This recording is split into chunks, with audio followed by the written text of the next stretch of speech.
Moussa Thior yëkki ay kàddoom daal di weddi kàddu yi ñu fi sa fan yi ne bu ñu deful ndànk ñetteelu vague Covid-19 dina am ndax kaa yi tàmbale naa yokku fajkat bi ne loolu amut ndax li ko dalay weeru seng li ba léegi daanaka ak yokku ci nemmeeku wuñ ko ci kaa yi ci biir xibaar tam daa ngeen ci dégg kàddu yi nga xam ne ni moom la ci rotal la dogal bi nga xam ne nii njiitu réew Macky Sall jël na ko ne dafay yokk taxes yi ci bu yi ñuy jëfandikoo mais sa baabu di koo xam ne ni xam-xam dama ci wàllu koom-koom ne njiitu réew Macky Sall la mu ci jublu mooy ut koppar ci biir xibaar tam daa ngeen ci dégg kàddu yu mu ci rotal bon mbokk yi li daal mooy li gën a fës ci bopp xibaar yi yéen mbokk yi saxoo dégloo ko seetaan Walf TV asalaamaaleykum.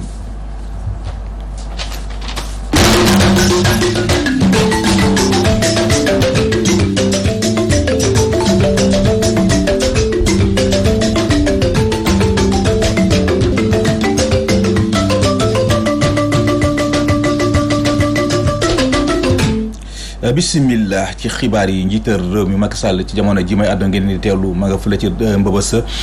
di faamal daanaka ay tànki nemmeeku ay waaye nag collectif muy kuréel gi nga xam moo ëmb ndaw yi dëkkee ci ñaay bi moom waxoon nañ ne ay sagar yu xonk cuur lañ koy teertoo ngir won ko ne ko kontaan nañu ay ati at ñu ngi yuuxu ngir ñu defaral leen seen yoon wi ñu bañ tey ji nag njiital réew Macky Sall nar fee ñëw ñu nekk fay koccal seen yoon wóolee loolu daal lañ ne duñu ko nangu naxee mbaay bi daal la ñu bëgg mu jeex fii Sidi Gaye moo wax ci seen kàddu ñu teewlu ko ci micro Théodore Semedo.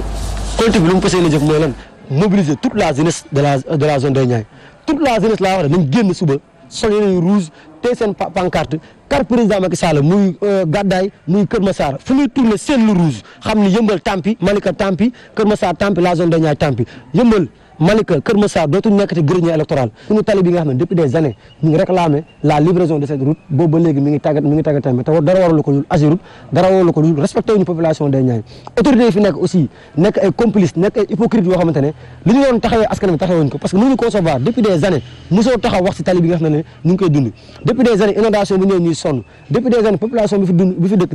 dund lu méttee métti yow nga nekk autorité yor ay nombre tànk mosoo taxaw wax ci ñu ngi gis ni carrément muy autorités yi fi nekk muy les maires muy conseils municipaux ñi fi nekk ak muy les députés yi fi nekk mos ñëw taxaw xeex si combat deux voies bi nga xam ne population ñu ngi siy wax je pense que nag gis nañu président Macky Sall mu ngi fi war a ñëw suba ñoom ñëpp ñu génn ki yor projet bi mooy le ministre Amadou Hott je pense que le collectif bu demee ba gis le député Samba Ndiaye je pense que le collectif bu demee ba gis ay autorités politiques ñu waroon am benn taxawaay si combat bi gis ñu seen taxawaay bi ñu defee marché ba léegi kan nga déggaat mu si wax yow ñoo gis ay délégation politique ay autorités ñu ngi mobiliser di fay nit ñi ay 3000 francs 2500 francs pour jël leen yóbbu leen si visite boo xam ne tournée politique la te loolu amuluñ benn njëriñ askan bi dajje ci benn kuréel gu ñuy duppee Ndukura kenn du ko pàccoo askan wu dëkkee fële ci Ndukura Pël nee nañu du ñu nangu benn yoon ñu leen di jëlee ca commune Diamniadio di leen yóbbu ca commune yenn balaa nga ne naam da nga fay nekk ñoom Diamniadio la ñu xam foofu la ñu miin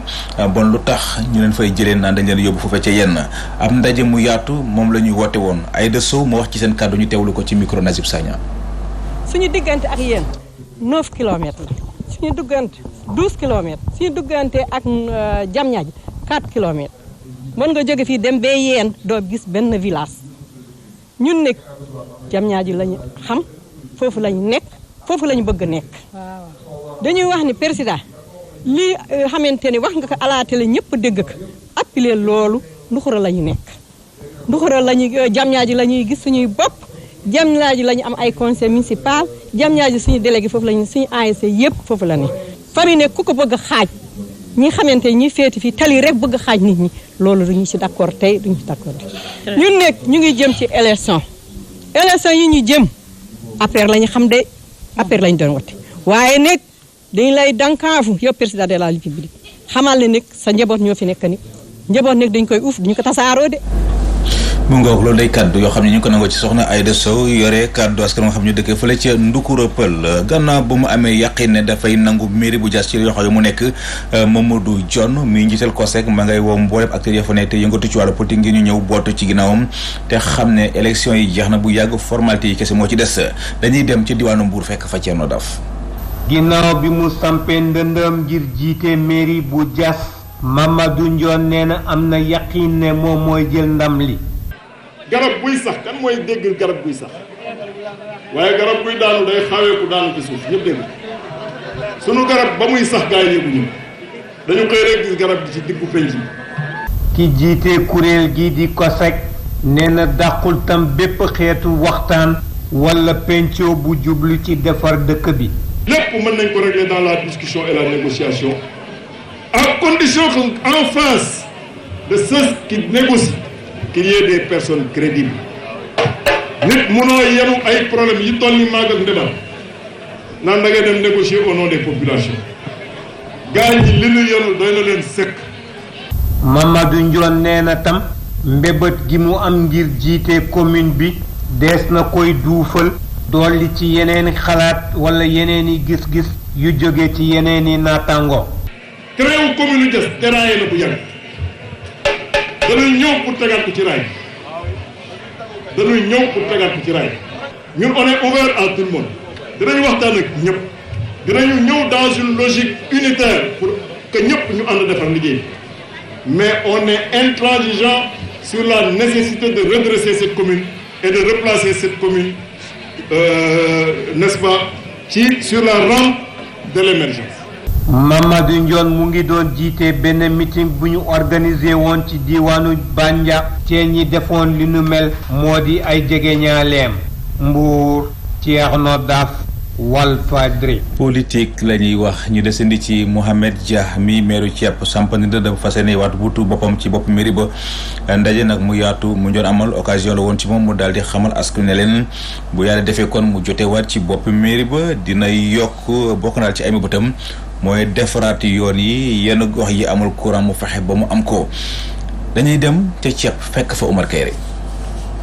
Caggal Damel di dëkk bu naqaree dem lool ndax yoon wu metti bokk ci commune bu Thiep fa la ndaw ñi bokke ci mouvement ànd dooleel Mohamed Dia amaloon ab meeting ngir bëgg a falaat seen jaraaf bi ci boppu mairie ba ca la meeru Thiep bi di Mohamed Dia jaare présenté bilan mu jàpp ne bilan bu baax la ndem sax dëkkam bi li mu am ci ay ressources su bëriwul Mohamed Dia ne mandat bi nga xam ne moom lay jeexal xëyu ndaw ñi bokk na ci li ëpp li nga xam ne moo ko ci soxaloon. 271 ay salariés lañu dañuy xëy bu weer deexee ñu fay leen fan la ñu nekk ñu nga ca dax ba mu toll ci 500 hectares ma ne 395 journaliers lañu junni ak téeméer ak fanweer ak juróom-ñeent ñii man maa sumba ñuy jël ay nit di leen fay bu weer deexee te loolu lépp ci secteur privé la. défi yi nag ba léegi manqué wul ci commune bu Thiep ay yoon yu mën a lëkkale dëkk yeeg dëkkaan yi ak courant bokk na ci li nga xam ne maire bii nee na mooy li gën a jàmp loo xamante ni bëgg na saafara am ci. waaye courant bi day tey war nañu jàppane war na saafara li PUDC sumba ci commune bi li ASER sumba ci commune bi li PCA Senelec sumba ci commune bi war na tax ñun ñëpp ñu am yaakaar yoon bi nga xam ne moo war a jógee Saare Daawa dem Galdamel Kalidou dem Beroni Ndeg ak li war a jóge Thiep dem For Diop Makka Diop Sam Ngay jàpp naa ne ci li ñu wax yembana. Mohamed Dia woo nag ministre conseiller bi di Khalifa Dia nekk coordonnateur APR ci département bu Kébémer ñëwoon présider meeting bi maire Thiep bi bëgg PCA Senelec bi jottali leen seen doléance yi ba fa gën a kawe bu ko defee population bu Thiep mën a gën a dund ci anam yi mu gënee. Oumar Kayre Louga Walfadjri. jaajëf Omar Kayre keneen ku samp ndëndam fas yéene bokk ci jamante maire yi ñu jëm moo di Kani Bey mi meeru commune Ndoulo dafa profité kon ci am ndaje mi ndawi dëkk ba doon amal ngir sargal ko daal di kon ñaawlu taxawaayu nguuru Sénégal gi mu ne defuñu dara ca commune Ndoulo gannaaw loolu moom jiital coalition taxawu Sénégal ci Diourbel xam ne ne élection 2024 yi ñu dëgmal Khalifa Sall da ciy doon candidat dañuy dem ca diwaanu Diourbel fekk fa Modou Matar Sarr. Depuis l'indépendance jusqu'à notre accession à la mairie, Ndoulo n'a jamais bénéficié d'infrastructures dignes de son nom.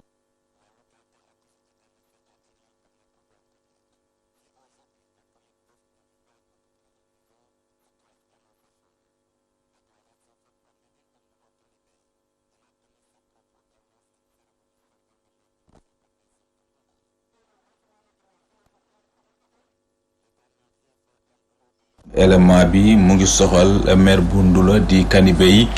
yëkkati na ay kàddoom daal di samp ndëndam ci élection locale yi ñuy dégmal profité na sax ci ndaje mi nga xam ne nii doon nañ ko amal rek ngir sargal ko daal di xam ne rek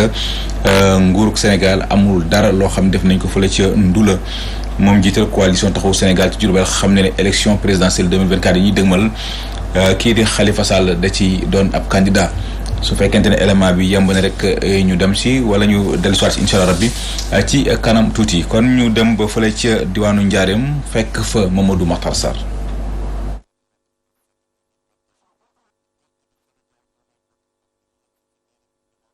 amul leen lu nguur mës a defal gox bi ñenn ñi sax dañ koo jàppee woon gros village jumtuwaay dafa sooxe woon lool ci dëkk bi mel ni bokkul woon ci Sénégal di kàdduy maire bu Ndulo Kanibé yi mu ngi ko xamle ci ndajam sargal la maire bu ndawu dëkk bi taxawaloon. man laata may nekk maire xanaa kon réew mi amul état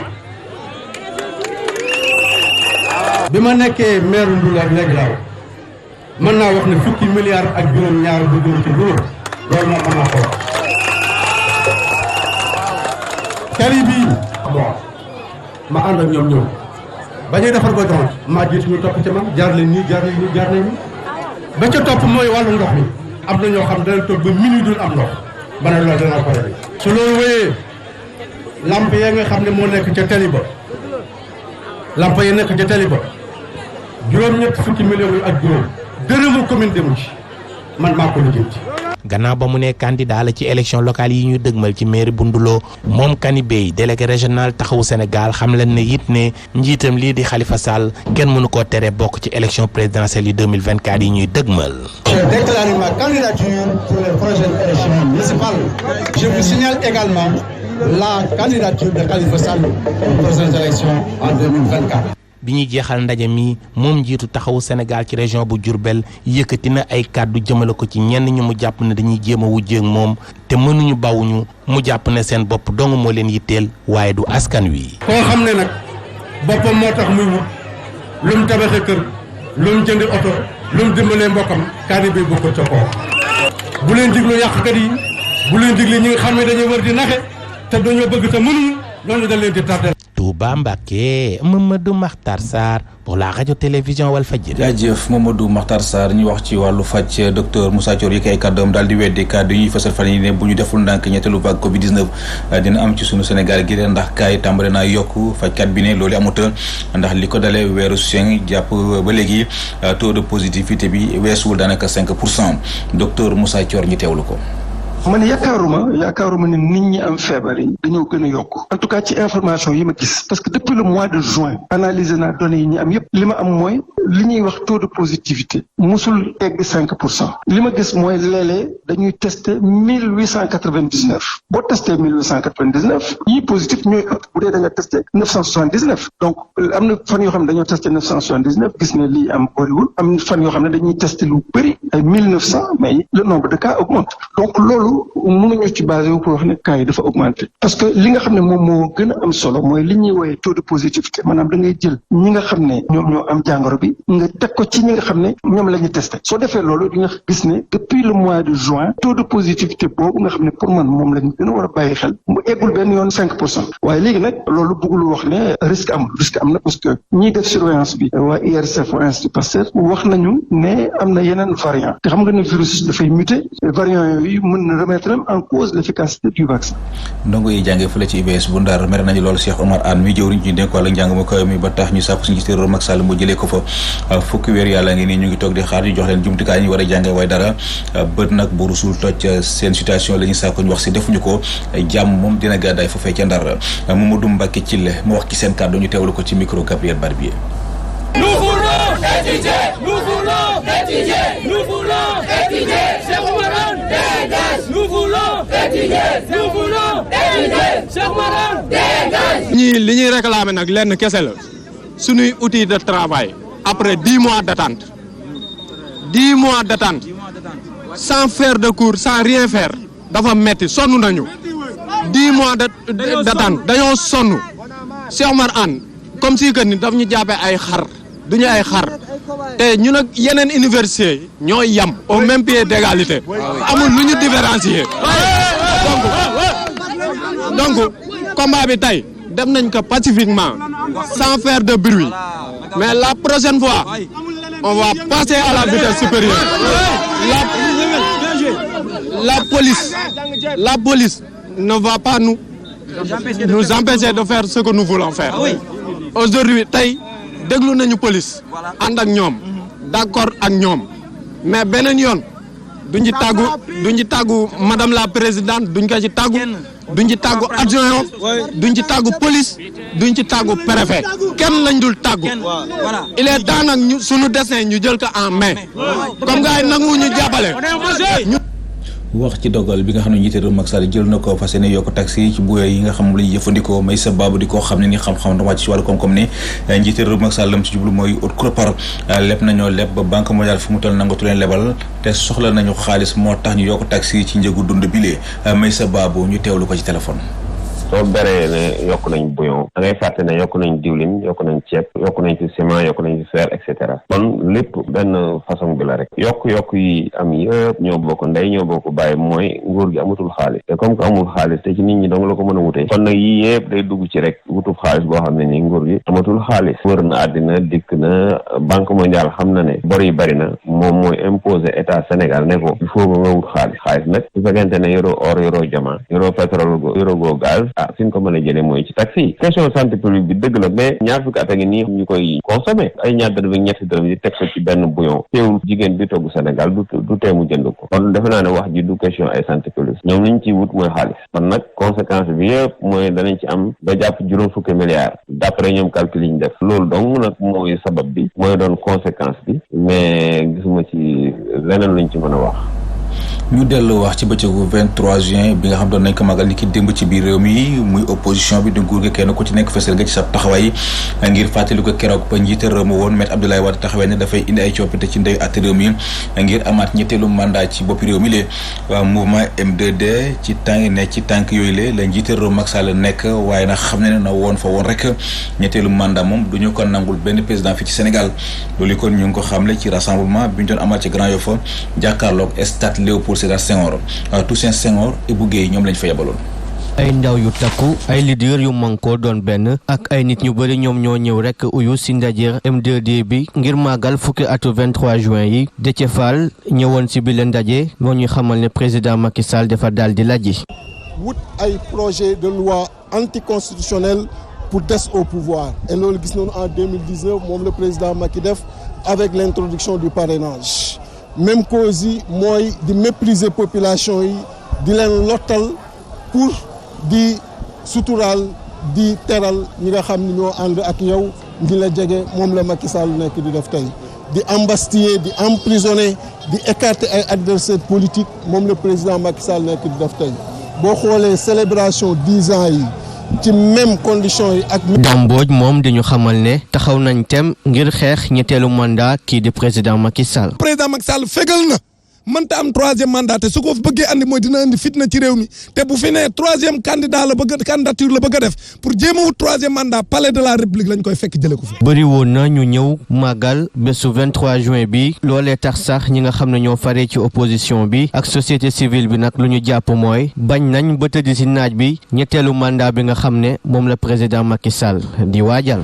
bu dee waa coalition Benno Bokk Yaakaar ñoom dañoo ne kenn ëppale wu leen ci bés bile ba tax ñu woote ab rassemblement fële ca place de la nation profité na si kon daal di dal ci ko opposition bi ñu ne dañoo ñàkk rek bëgg a ñàkki bu ñu yaakaaree ne réseaux sociaux yi mooy fal am njiitu réew daanaka jum nañu aji ko na jëy Mami Kanté reportage. mbooloo mu takku moo ñëw tey jii ci place de l'Obélisque ngir fàttaliku fukki at yu manifestation bu 23 juin bile ay kàngam wuy si nañ tamit ci appel bile Abdoulaye Wilane teewee fi parti socialiste. ñii nekk fii ñeneen nekk fële l'essentiel est que li waraloon M23 dans l'intérêt du Sénégal pour l'approfondissement de la démocratie. beneen xar-xaru kanam bu manifestation bile bu ñu sukkandikoo ci Karim Fofana. Nous avons vu de nouvelles tendances dans notre démocratie. C'est des gens qui ne veulent pas se soumettre au suffrage universel, qui pensent que sur les réseaux sociaux, ils doivent imposer des idées obscurantistes. Ils ne veulent pas que les journalistes s'expriment librement. Ils ne veulent pas que le pouvoir s'exprime librement. Alors qu'il y a un Sénégal avec une diversité. Député Siré Ndiaye moom jàpp na ni fierté la di gis mbooloo mu takku mi. Nous fêtons aujourd'hui aussi la victoire de la démocratie sénégalaise. Nous fêtons la République. Parce que lañ doon xeex, c'était pour la République, c'était la défense pour la République, c'était la défense pour les intérêts du peuple sénégalais. Tey mën nañu fier, mën nañu am contentement bu rëy. Sabar musique ak ay nataal yu ñu fësal yenn ci ay leader politique beneen xar-xaru kanam bu manifestation du 23 juin bés bi nga xam ni bokk na ci li gën a dooleel démocratie fii ci Sénégal ñenn ci ay ndaw ndax fàttewuñu li leen indi woon ba ñuy def manifestation bi le lii de ñenn ci observateurs yi ñoo koy laaj tër yi. jërëjëf soxna Aji Kuna Dieye ñu ngi lay sant di la gërëm mbokk yi kon ci foofulee ci la ñuy tàbbi